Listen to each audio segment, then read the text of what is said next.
जादूगर तेरे नैना दिल जाएगा बच के कहाँ।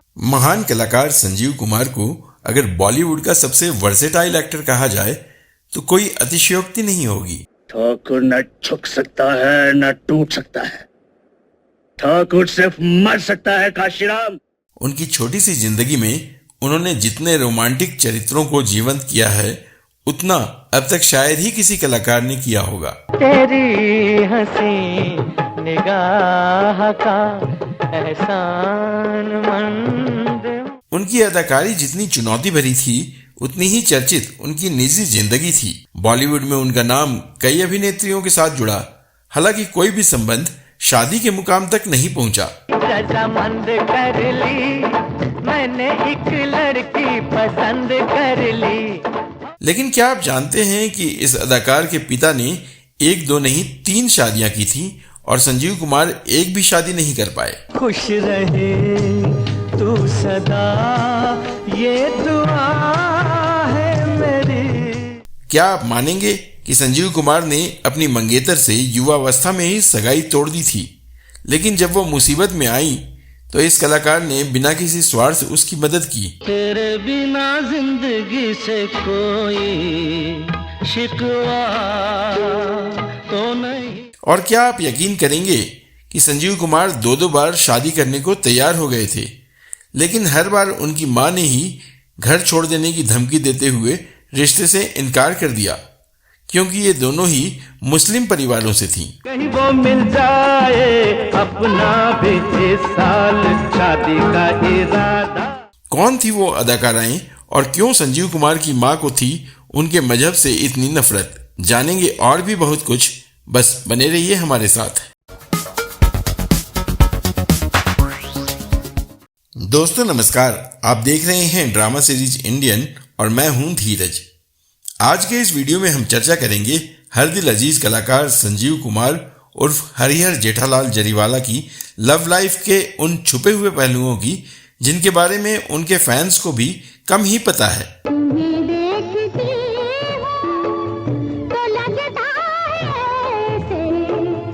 हाल ही में संजीव कुमार के भतीजे उदय जरीवाला और रीता राममूर्ति गुप्ता ने उनकी बायोग्राफी लिखी है, जिसे उनके जन्मदिन 9 जुलाई 2022 को हार्पर कॉलिंस द्वारा रिलीज किया गया।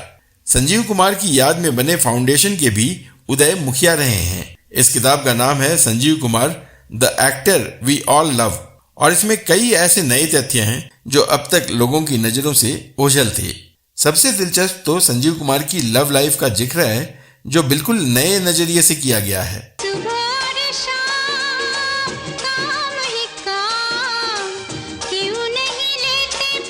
पुस्तक के मुताबिक अभिनेता संजीव कुमार की लव लाइफ को 3 अलग अलग चरणों में विभाजित किया गया है। पहला चरण तब का है जब वो एक महत्वाकांक्षी युवक थे और बिना किसी महत्वपूर्ण उपलब्धि के शादी नहीं करना चाहते थे।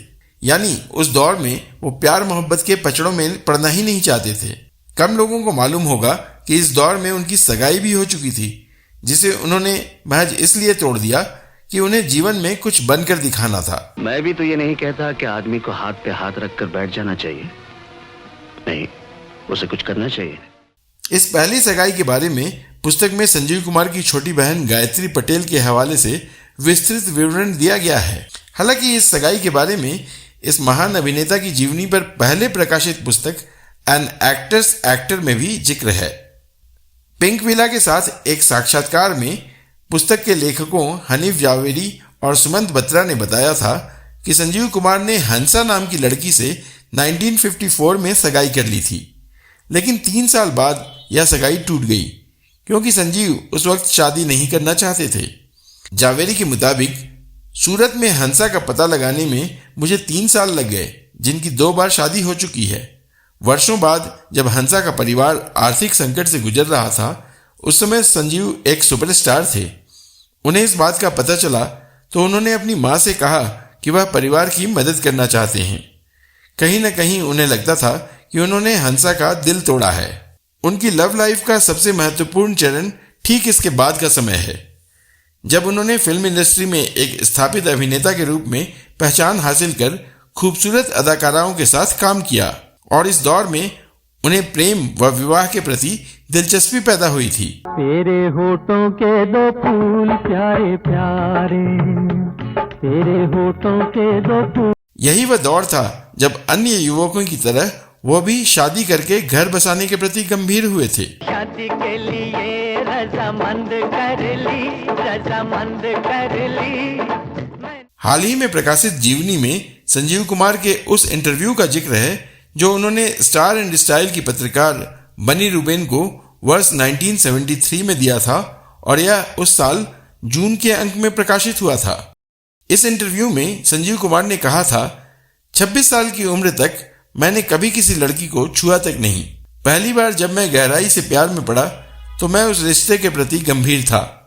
मैं दिलो जान से चाहता था कि मैं उससे शादी कर लूं और मैंने उससे शादी कर ली होती, लेकिन वह एक मुस्लिम लड़की थी। अगर मैं अपनी माँ का सबसे छोटा बेटा होता तो मैं दुनिया जाए भाड़ में कहकर उससे शादी कर लेता, लेकिन मुझे अपनी माँ की भावनाओं का सम्मान करना था क्योंकि मैं परिवार में सबसे बड़ा था। मेरी माँ ने मेरे पिता के बिना 4 बच्चों की परवरिश करते हुए नर्क जैसा जीवन गुजारा था। किताब में एक अन्य साक्षात्कार का भी जिक्र है जिसे संजीव कुमार ने एक सफल स्टार के रूप में दिया था। इसके मुताबिक वर्षों पहले मैं अपनी प्रेमिका से मिलकर वापसी के लिए बस की यात्रा कर रहा था और मुझे लगता है कि जब मैं उससे मिलकर वापस लौट रहा था तो यह यात्रा मेरे जीवन की सबसे खूबसूरत यात्रा थी। मैं उसके ख्यालों में इतना खोया हुआ था कि मुझे इस बात से कोई फर्क नहीं पड़ रहा था कि मैं बस में था और अगल बगल के लोग मेरे बारे में क्या सोच रहे होंगे। अब देखा जाए तो संजीव कुमार साहब ने फिल्मी करियर के शुरुआती दौर में कई मुस्लिम अभिनेत्रियों के साथ काम किया था, जिनमें कुमकुम और नाजिमा जैसी उस दौर की मशहूर अदाकाराएं भी शामिल थीं। हालांकि बड़ी अटकलें हैं कि यह हसीना जिसने अभिनेता का दिल चुराया और उनकी दुनिया को रंगीन बनाया वह कोई और नहीं बल्कि सायरा बानो थीं।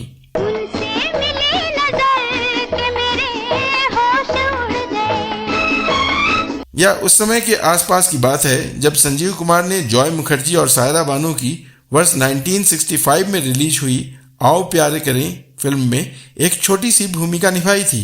तुमने नाम खोया दिल भी गवा बैठे, इश्क पूरा हो तेरा रोग लगा बैठे। मशहूर मेकअप आर्टिस्ट सरोज मोदी ने भी इस बारे में बात की है। स्टारडस्ट पत्रिका के दिसंबर 1982 के अंक में उन्होंने कहा था, हर उस नारी ने संजीव कुमार को अकेला छोड़ दिया जिसे वो प्यार करते थे या चाहते थे। उनके अहम को इन प्रसंगों से बहुत ठेस पहुंची है और वो एक तरह के कॉम्प्लेक्स से पीड़ित हैं। किस्मत कभी उनके साथ नहीं रही। वो उन सभी को पसंद करते थे, चाहे सायरा बानो हो या नूतन या फिर हेमा मालिनी। हो सकता है कि सायरा के साथ यह सिर्फ एक आकर्षण रहा हो और उन्होंने उसे गलत समझा हो। खिलौना जान कर तुम तो मेरा दिल। लेकिन वास्तविकता यही नहीं थी। उस दौर के फिल्म जगत के जानकार बताते हैं कि सायरा और संजीव काफी दिनों तक एक दूसरे के बहुत करीब रहे थे। वो अपने संबंधों के प्रति गंभीर भी थे, लेकिन जब इस रिश्ते का कोई भविष्य नहीं दिखा तो दोनों ने अपनी राहें जुदा कर लीं। मेरी भीगी भीगी सी पलकों पे रह गए जैसे मेरे सपने भी। बाद के जीवन में संजीव कुमार का नाम नूतन, हेमा और सुलक्षणा पंडित से जुड़ने की खबरों ने मीडिया में खूब सुर्खियां बटोरी। इन किस्सों का जिक्र हम किसी और वीडियो में करेंगे, लेकिन एक रिश्ता जिसके प्रति वो बेहद गंभीर थे उसकी चर्चा कहीं देखने को नहीं मिली। संयोग से यह संबंध भी एक मुस्लिम अभिनेत्री से ही था। इस अभिनेत्री का नाम था शबाना आजमी। हम दोनों का मेल प्यार का खेल ऐसा रंग दिखाए। हाल ही में रिलीज हुई संजीव कुमार की जीवनी में एक इंटरव्यू का हवाला दिया गया है जो उन्होंने प्रख्यात फिल्म पत्रकार विजया ईरानी को दिया था और स्टार एंड स्टाइल पत्रिका के दिसंबर 1979 के अंक में छपा था। इस इंटरव्यू में संजीव कुमार ने कहा था, मैं शबाना को फिल्म इंडस्ट्री की किसी भी और लड़की से ज़्यादा लंबे समय से जानता था। इससे पहले मैंने उसकी माँ शौकत के साथ स्टेज पर काम किया था। जब मैं पहली बार शबाना से मिला था तब वो फिल्मों में नहीं थी।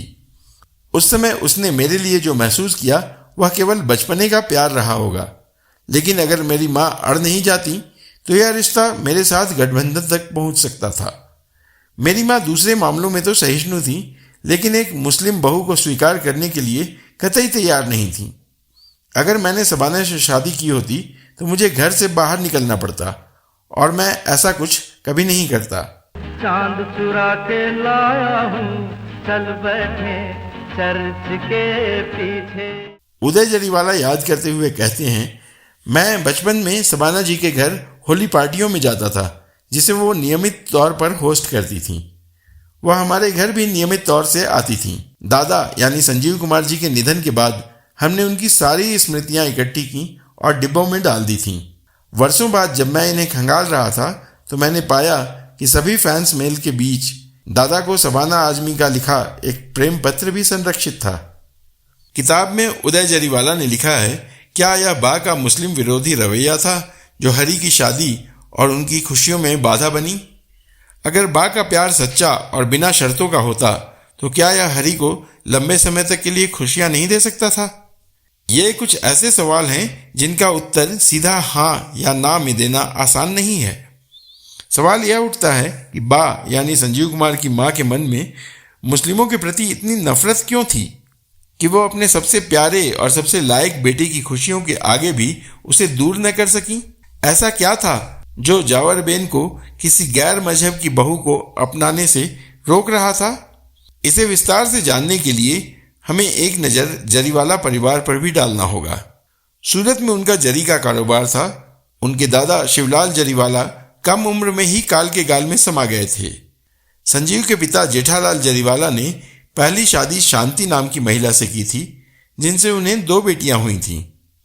लेकिन कुछ ही वर्षों में शांति जरीवाला की मौत हो गई। उनकी अगली शादी भी शांति नाम की महिला से ही हुई, लेकिन कुछ दिनों में उनकी भी मौत हो गई। जेठालाल जी की तीसरी शादी जावर बेन से हुई, जिनके बेटे हरिहर यानी संजीव कुमार हुए। इनके और भी 2 भाई और 1 बहन हुई। कहा जाता है कि इस बीच सूरत में जेठालाल जी के पार्टनर ने कुछ बदमाशों के साथ मिलकर उनके जरी के कारोबार पर कब्जा कर लिया और उन्हें शहर छोड़ देने की चेतावनी दी। वो घबराकर बम्बई चले गए, लेकिन वहां भी बदमाशों ने उनका पीछा नहीं छोड़ा। जेठालाल जी काफ़ी परेशान रहने लगे। जब हरिहर 10 साल के थे तभी उनके पिता की हार्ट अटैक से मृत्यु हो गई। जानकारों का कहना है कि जिन लोगों ने जेठालाल जी का कारोबार हड़पा था वो मुस्लिम थे। यही कारण था कि जावर बेन किसी मुस्लिम को अपने परिवार का सदस्य बनाने के सख्त विरुद्ध थी। जैसा कि हम आपको पहले बता चुके हैं कि उन्होंने अपने 4 बच्चों को कितनी मेहनत से पाला था। बताया यह भी जाता है कि संजीव कुमार के सपनों को पूरा करने के लिए उन्होंने अपने गहने तक गिरवी रख दिए थे। वापस लौटते हैं संजीव कुमार की लव लाइफ के तीसरे पड़ाव पर। उदय जरीवाला और रीता राममूर्ति गुप्ता ने अपनी पुस्तक में बताया है कि अभिनेता की जिंदगी में यह एक ऐसा पड़ाव था जिसमें तन्हाइयों के सिवा कुछ भी नहीं था। दरअसल वर्ष 1976 में संजीव कुमार को दिल का दौरा पड़ा तो उन्होंने डॉक्टरों की सलाह ली। दिल की बीमारी के विशेषज्ञों ने उन्हें कई हिदायतें दी और इलाज बताए। संजीव कुमार भी अपनी जिंदगी के प्रति सचेत हो गए। उदय लिखते हैं, कुछ लोग कहेंगे कि संजीव कुमार का प्यार से मोह भंग हो गया था, लेकिन उनके स्टारडम और उनके कुंवारेपन दोनों ने सुनिश्चित किया था कि उन्हें महिलाएं बेहद पसंद करती थीं। तेरी आंखों के 2 तारे प्यारे प्यारे, मेरी रातों के चमक। बा की मृत्यु के बाद उन्होंने खुले तौर पर घोषणा की कि वो अब घर बसाने के लिए तैयार नहीं है। कुछ लोगों का यह भी कहना था कि संजीव कुमार एक अंधविश्वास के कारण डर से घर नहीं बसाना चाहते थे, और वह यह था कि उनके खानदान में कोई भी पुरुष 50 की आयु तक नहीं पहुंच पाया। उनके दादा और पिता दोनों ही 50 की आयु पूरी करने से पहले ही काल के गाल में समा गए थे। यह एक संयोग ही कहा जाएगा कि उनके दोनों सगे भाई 50 की आयु से पहले ही मौत के शिकार हो गए थे, और 6 नवंबर 1985 को महज 47 साल की उम्र में संजीव कुमार का भी हार्ट अटैक से निधन हो गया। होरे ताल मिले नदी के जल में, नदी मिले सागर में। हालांकि डॉक्टरों की माने तो संजीव कुमार की दिल की बीमारी बढ़ने की प्रमुख वजह उनके अनियंत्रित खान पान की आदत थी। वो मांस मछली खाने के बेहद शौकीन थे और मनाही के बावजूद कोलेस्ट्रॉल युक्त भोजन लेने से परहेज नहीं करते थे। दोस्तों, संजीव कुमार जितने वर्सेटाइल एक्टिंग करते थे, उतनी ही वर्सेटाइल उनकी जिंदगी भी थी। उनकी जिंदगी के दूसरे पहलुओं की चर्चा हम किसी और वीडियो में करेंगे। यह वीडियो आपको कैसा लगा हमें कमेंट करके अवश्य बताएं। अगर आपको संजीव कुमार की लव लाइफ के बारे में कोई और जानकारी हो तो वह भी कमेंट करके बताएं। अब दीजिए अपने दोस्त और होस्ट धीरज को इजाजत। नमस्कार।